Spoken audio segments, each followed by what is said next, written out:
The best of Money Matters. The Big Story. Welcome to The Big Story. I'm Hongbin, Jeong. Real wages in Singapore saw a rebound in 2024, with median incomes rising by 3.4%, making it a welcome shift after a dip the previous year due to high inflation. Now, that's according to data released earlier today from the Ministry of Manpower. The main driver behind this improvement? Easing inflation. Core inflation dropped to 2.4% last year, down sharply from 4.8% in 2023.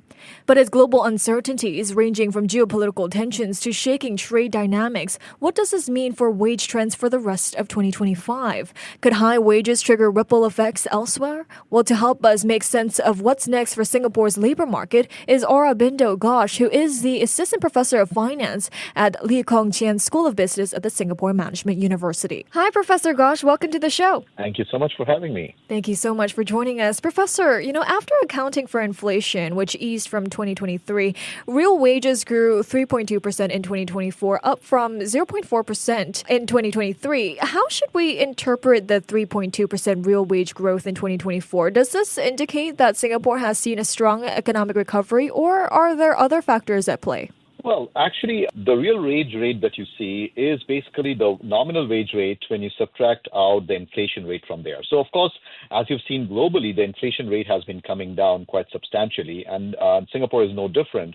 So the 3.2% is basically an increase in purchasing power if you want to calculate the nominal wage and subtract from it inflation rate. So that's basically what you see out there in the data.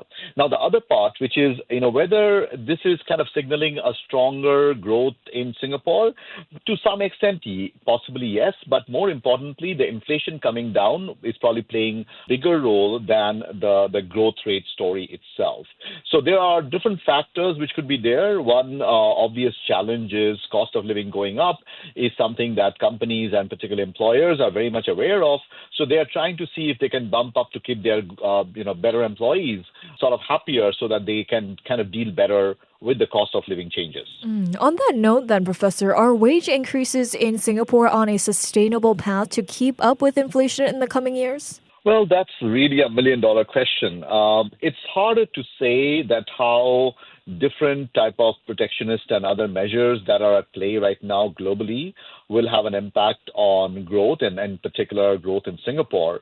So to some extent, yes, wages do play an important role on, how to engage employees better. But at the same time, inflation comes from different places, including, potential of, higher tariffs or higher taxes and cost of living increases. Mm-hmm. So I think in some sense, I would say that Singapore is probably on a slightly more sustainable path, but I don't expect the growth rate of wages will continue for a very long time. Okay. Well, as you mentioned earlier in our conversation, nominal total wages grew by 5.6% in 2024 on the back of continued economic growth, which was comparable to the growth at 5.2% in 2023. But how significant is the difference between nominal and real wage growth in this context? Well, the growth is, of course, you can see from 5.2 in 2023 to 5.6.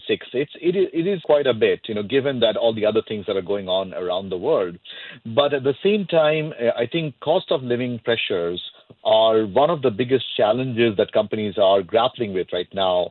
So there is some difference, as we can see, but whether this growth rate will continue will depend on, the wage growth rate will continue will depend on how the companies are dealing with these sort of, very volatile and uncertain market conditions that are out there, both from the demand as well as from the supply side. Well, even though there has been a slight improvement in Singapore's growth outlook in recent weeks due to, de-escalation of U.S.-China trade tariffs, MOM still expects wage growth to moderate in 2025. Is this a sign that businesses are still remaining cautious, Professor? Yeah, absolutely. Because, the uncertainty on the slight kind of delay in activating the tariffs with the 90 days kind of holiday in some sense, but even though there is a holiday of much, much higher tariff, the tariffs have gone up.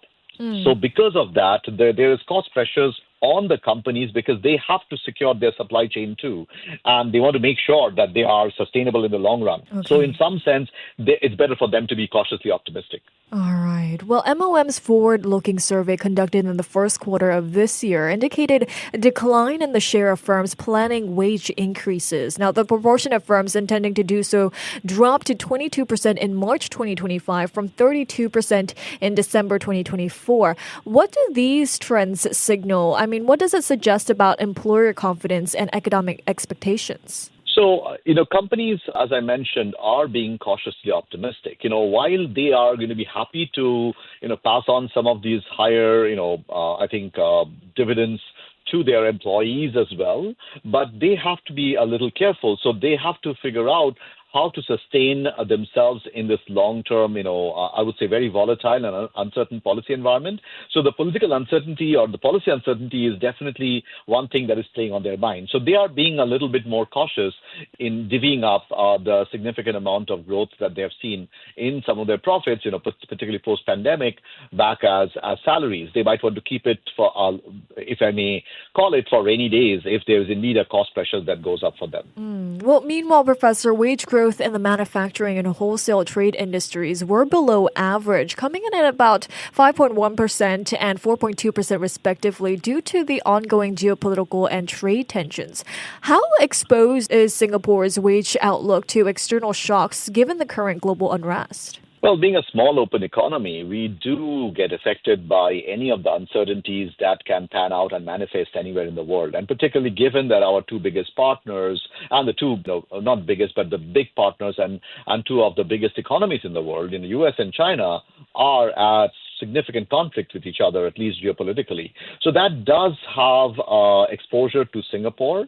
So I think external shocks definitely will play a role. And I think to some extent, companies are also preparing with a war chest in case there are some supply crunches that are seen, or particularly cost increases for some of their input that they are looking into. Right. Well, with ongoing geopolitical trade and trade tensions continuing then, could the two trade-reliant sectors further moderate in 2025? It is possible because of essentially more inward-looking measures that are at play.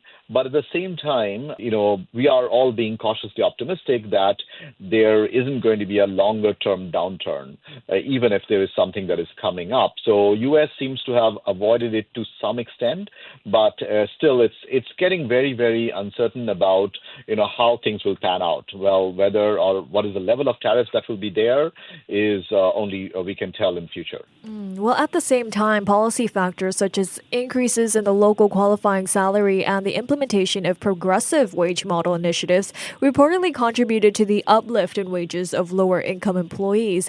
Now, the progressive wage model was introduced by the labor movement back in 2012 to enable workers to achieve sustainable wage increases. So, Professor, are wages from lower income workers increasing faster than that of higher paying workers? Well, the data does suggest that to some extent. In fact, the growth rate of lower income workers have been higher than the highest, group of people earning income here in Singapore.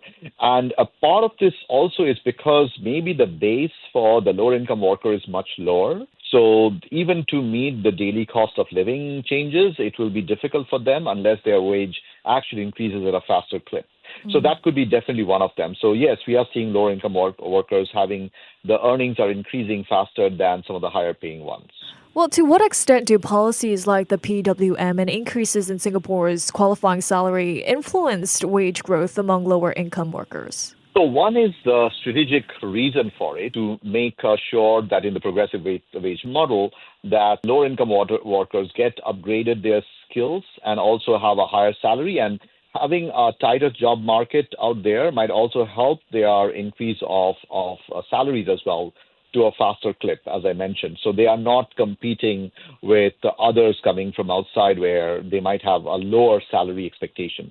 So indeed, that definitely will help the lower income worker, the PWM model that is there. And before we let you go here, Professor, looking ahead, what key factors should we be watching that could significantly shift the current wage outlook? Well, I think as we discussed before, it is the uncertainty in the global, the new world order, if you want to call it that, because there are significant challenges coming from geopolitics and definitely the wars that are going on and new ones which might actually potentially pan out or extend. That is not sending good signals to the market out there. People are becoming more cautious, and of course, companies are also tightening their belts as individuals are. And this is not good for the overall growth prospect of the world. So the growth prospect is stagnating to some extent, and with the potential of a higher inflation coming from potentially, tariffs kind of taking shape, or higher tariffs taking shape, is definitely not good news for the growth rate of the world economy. So I think those are the key factors about how these things kind of unravel into the future is what we are all eagerly looking into. And hopefully things are going to calm down sooner and good sense will prevail. Some great insights from you there. Thank you so much, Professor, for joining me today. Thank you so much. Thank you. That was Aurobindo Ghosh, Assistant Professor of Finance at the Lee Kong Chian School of Business at Singapore Management University. This has been The Big Story with me, Hongbin Jeong. To listen to more great interviews, download our podcasts at audio.sg or download the audio app. That's AWEDIO, audio at the App Store and Google Play.